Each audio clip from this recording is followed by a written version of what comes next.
بھارت کی ایک عدالت نے 15 سال بعد معروف امریکی اداکار رچرڈ گیئر کو سرعام اداکارہ شلپا شیٹی کا بوسہ لے کر فحاشی پھیلانے کے الزامات سے بری کر دیا ہے۔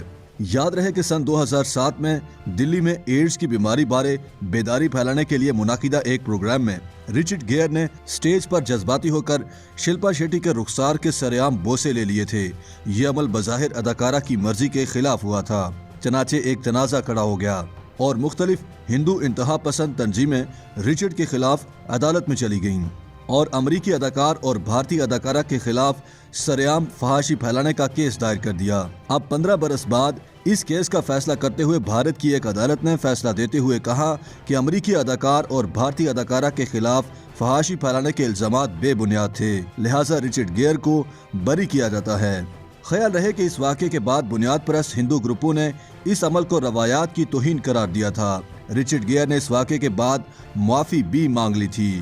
ان کا کہنا تھا کہ وہ صرف یہ دکھانا چاہتے تھے کہ کسی کو بوسہ دینے سے HIV کا خطرہ پیدا نہیں ہوتا۔ اس واقعے کے بعد رچرڈ گیئر کی گرفتاری کے وارنٹ کو انڈیا کی سپریم کورٹ نے منسوخ کر دیا تھا۔ عدالت نے کہا تھا کہ اداکار کے خلاف سستی شہرت حاصل کرنے کے لیے شکایات درج کی جا رہی ہیں۔ یہ کیس برسوں سے انڈیا کے عدالتی نظام میں گردش کر رہا تھا۔ بالآخر 15 برس بعد بھارت کی ایک عدالت نے رچرڈ گیئر اور شلپا شیٹی کے خلاف لگنے والے فحاشی کے الزامات کو خارج کر دیا ہے۔ شلپا شیٹی کی قانونی ٹیم کا کہنا تھا کہ تب لیے جانے والے بوسے کے خلاف خاطر خواہ مزاحمت نہ کرنے کی وجہ سے انہیں مجرم تصور کرنا ناانصافی ہے۔ شلپا شیٹی کو سن 2007 میں تب عالمی شہرت ملی تھی جب انہوں نے برطانوی ریئلٹی شو بگ برادر میں حصہ لیا تھا، جہاں انہیں نسل پرستانہ رویے کا سامنا کرنا پڑا تھا۔ اس سال وہ اس شو کی فاتح قرار پائی تھیں۔